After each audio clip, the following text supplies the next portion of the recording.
Okay, so welcome to part 7 in the series. In this tutorial, I'm going to cover setting up SASS using the 7.1 architecture pattern. Now, this is quite a common practice for a lot of people doing the front end of any recent sites. A lot of people use this specific GitHub repo as a starting point. So on this GitHub repo, there's basically a setup of this particular architecture with all the folders and all the files already created. So I'm basically going to download this. I will leave a link in the description so that anyone can grab the code of this repo. So if I go into my downloads, and now that I've got this zip folder, I'm basically going to go into the website, going to a vendor, and then find the folders that I'm doing this project in. And once I'm in the source directory, I'm going to go into resources and create a new folder called SASS, which is the SASS folder. I'm going to paste the zip file in there and unzip it.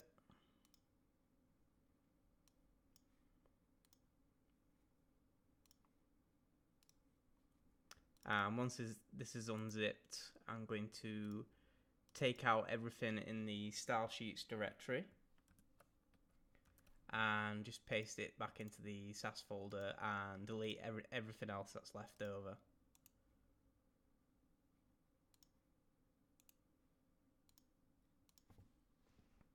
So now we have all the basic SASS files to work with. We just need to set this up to be published. So if we go back into the service provider and we go to the line where we're already publishing the config file, we're just going to copy this line of code and duplicate it, but this time change config path to resource path.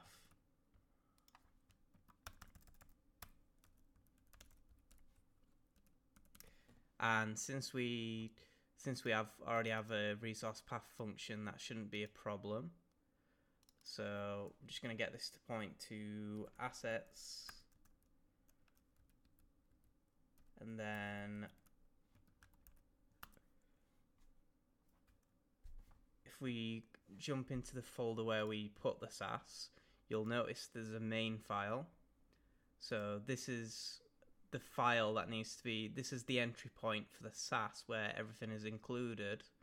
But the problem with this is if we look at the file where the SASS is compiled from, it actually expects the main entry point for the SASS to be in the resources folder, which is in the root of the application.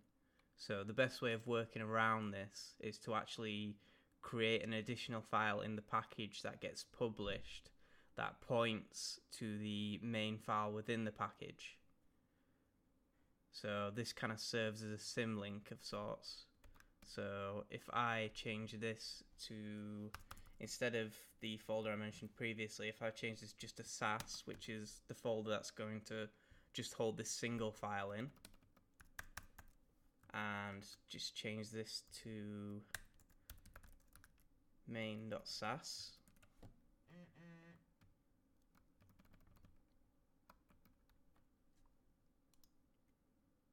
and just duplicate this across.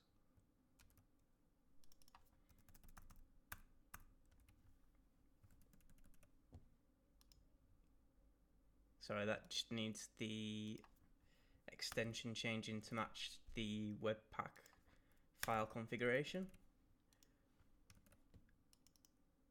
So once I run the publish command, sorry, if I just add an extra, there is a third option for publishers which basically allows you to specify which resources you'd like to publish. So I'm actually going to add on config and CSS. No, sorry, SASS. So this way I'll actually be able to specify publishing only the SASS file when I run it in the command line. So now that that's done, all I need to do is create a folder in resources called SASS and copy this main file and just drop that into the SASS folder.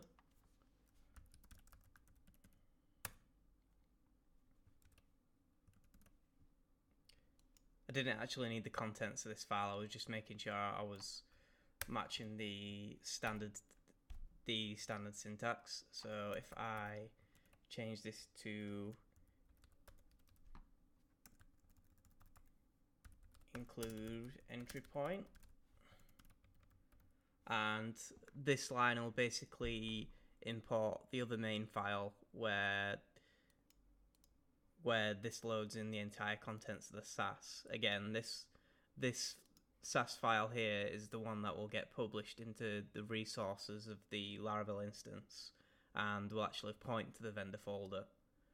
So from the context of resources assets SASS, that's 3 levels down to the root directory. So in order to get back to the root from that folder, you have to go 3 levels up using the double dot syntax. So do that, followed by the vendor for the folder, then the other parts of the package name,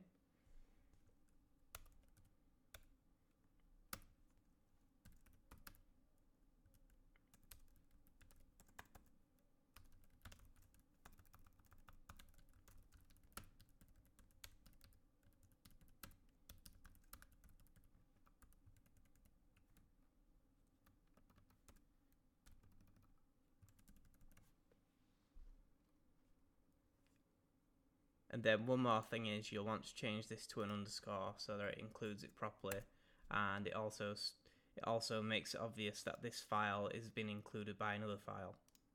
So if we go back to that file and just put an underscore on, and if we go to the command line and SSH into the vagrant box, sorry, right in the wrong folder,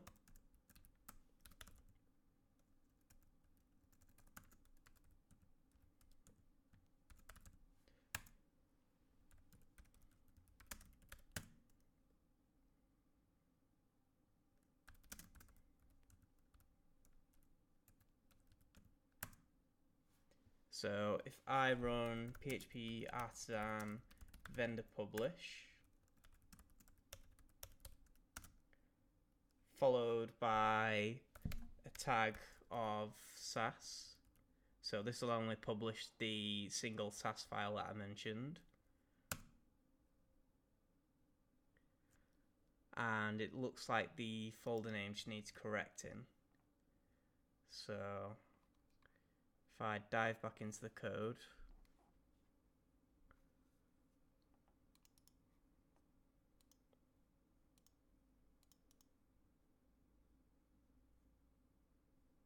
and just remove the assets part, 'cause it's actually assets that it's going in within the root of the site.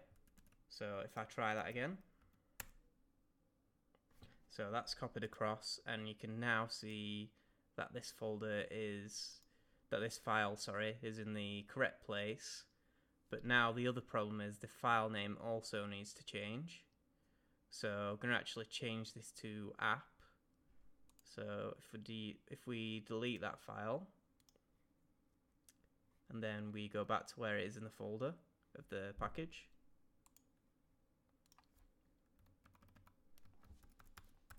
just rename this to app and then also change the name of it here. And if you run the same command again, but this time add on force, this will actually overwrite the file. So if I look at the app.sass in there now, that is the new file we've just created. So in order to compile the SASS, we actually need to run an npm install within the root of the site. I'm actually going to do this outside the Vagrant box,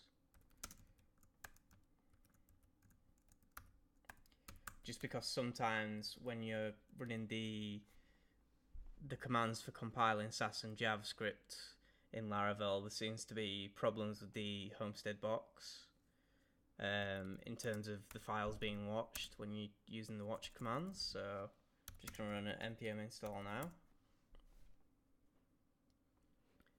This normally doesn't take long, maybe 1 to 2 minutes at most if you're on a decent internet connection.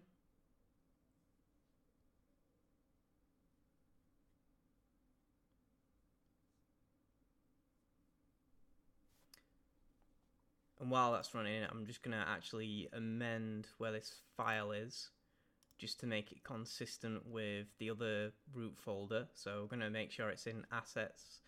We're going to make sure this SASS folder and these two SASS folders are within an assets folder, just for consistency.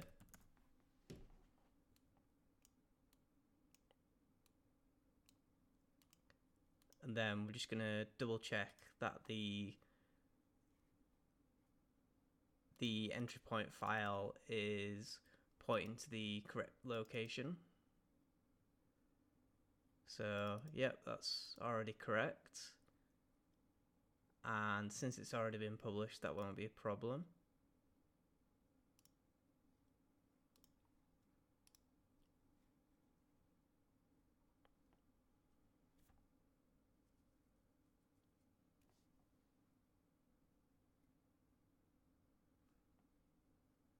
So the build process is pretty much done now. So we can now run the commands to compile a SASS. So if I just do npm run dev,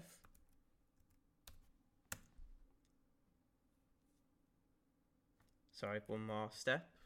If you go to the webpack file, if you comment out the line with JavaScript on, since that's not in this tutorial, but it'll be in a future tutorial, and if you just stick mix in front of SASS to make sure it's only this single line that's run, if you then go back and run the command, you can see that the CSS is compiled. So if you look in the public folder, you should now see a app.css, and this will have all the styles that come included within the repo I mentioned. So now that that's there, we can actually include it in the page. So if I go to resources, views, layouts, where I did my initial layout, I can add a head tag in.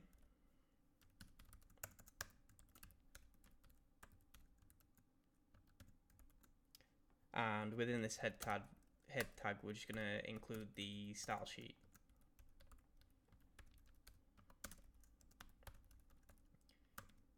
So there's actually a helper for this. Using Blade syntax, you can use a Laravel function called asset to point to the public folder. The use for this is if the URLs potentially pointing relative, that your assets won't suddenly go missing, which is a common practice for front-end developers to end up causing. So if I change this to assets and then just do css/app.css,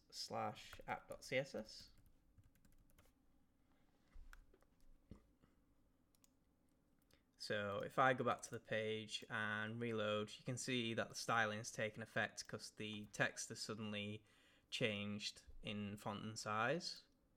So that's good. We now have a basic way of a very structured basic way of working with the SASS. So you can see we've got different folders for different purposes. It's all abstracted out, so you can put SASS in to affect either the layout. You can put SASS in for specific pages. It's just a very useful structure to have. So now that that's in place, we're actually going to try out this functionality. So as this is a test page, we're going to go into the pages folder and basically copy the contents of this home file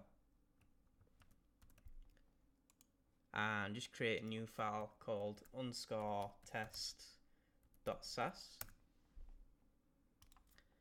Paste that content in, just change that to test page in the comment.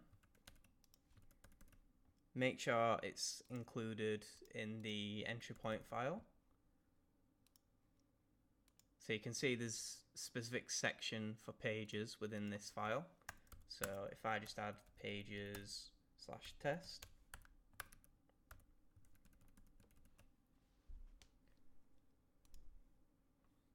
and then looking at the page so far,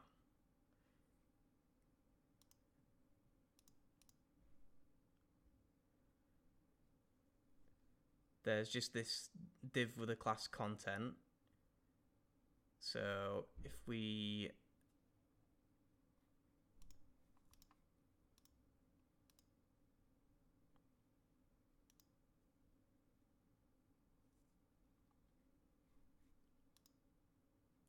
make changes within the test file to target the content, and then let's just say we want to target the p tag within that content, we can just do content and then p. And because there's already variables declared, for example, if we wanted to set a background color, if we go on abstracts variables, you can see there's a few variables here, and there's actually some variables declared for colors. So we can actually use brand color. So I'm going to do background color brand-color, and then I'm going to run npm run dev again. If you're actually doing this and changing files, it's actually more useful to do npm run watch, which means you won't have to constantly repeat this command, but just for this tutorial I'm using npm run dev. So if I reload, you can see that's actually changed color with the brand color that's in that variables file. So yep, that's the full structure done. The code for this will be in the description with a more elaborate styling example. And that's it for this tutorial. And that's it.